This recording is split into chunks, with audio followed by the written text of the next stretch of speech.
Hello all welcome back to my channel one more mini vlog. నేనైతే ఎగ్జిబిషన్కి వెళ్తున్నాను, అది కూడా చాలా ఎగ్జైట్మెంట్తో. I'm so excited to go. ఇంకా నేనైతే వెళ్ళే దారిలో హనుమాన్ టెంపుల్ ఉంటే అక్కడ దర్శనం చేసుకొని డైరెక్ట్ ఎగ్జిబిషన్కి వెళ్ళిపోతున్నాము.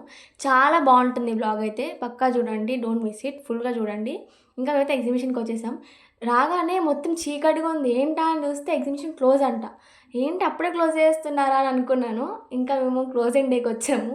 ఐఎమ్ సో డిసప్పాయింటెడ్, ఎందుకంటే ఒకప్పుడు ఎగ్జిబిషన్ అంటే ఆటోల వెనకాల ఫ్లెక్సీలు చూసి ఎగ్జిబిషన్ స్టార్ట్ అయిపోయిందని చెప్పి పేరెంట్స్ దగ్గరికి వెళ్ళి వెళ్దాం అని చెప్పి సతాయించే వాళ్ళము. అలాంటిది ఇప్పుడు క్లోజ్ అయిపోయాక రాగానే నాకు కొంచెం డిసప్పాయింట్గా ఉండే.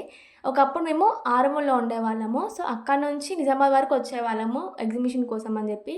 సడన్గా ఈ ఎగ్జిబిషన్ చూడగానే నేను చాలా డిసప్పాయింట్ అయ్యాను. ఏంటి అప్పుడే క్లోజ్ అయిపోతుందని చెప్పి. జస్ట్ చిన్నపిల్లలు ఆడుకునేవి మాత్రమే ఓపెన్ ఉన్నాయి, మిగతా అన్ని క్లోజ్ అయిపోయాయంట. ఇంకా మేమైతే నేను మా అమ్మ అయితే ఐస్ క్రీమ్ కొనుక్కొని వచ్చేసాము తినుకుంటా. ఇంకా నేను అయితే ఒకప్పుడు మా కజిన్స్ తోటి అందరితో వచ్చి చాలా ఎంజాయ్ చేసేవాళ్ళం, అది ఎక్కేవాళ్ళం ఇది ఎక్కేవాళ్ళము. ఇంకా వెళ్తూ వెళ్తూ అయితే ఇవి కొన్ని కొన్ని కొనుక్కొని వెళ్ళిపోయాము.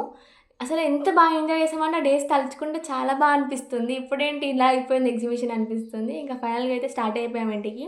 ఇంకా వెళ్తా ఉంటే చాలా డిసప్పాయింట్గా ఉన్నామని చెప్పి మా నాన్న అయితే గప్చుప్ తిందాము అని చెప్పి గప్చుప్ బండి దగ్గర ఆపాడు. ఇంకా తినేసి గప్చుప్ తినేసి ఇంకా అయితే ఇంటికి వెళ్ళిపోయాము. Thank you for watching. Don't forget to like, share and subscribe to సమ్మున్న channel. Thank you for watching.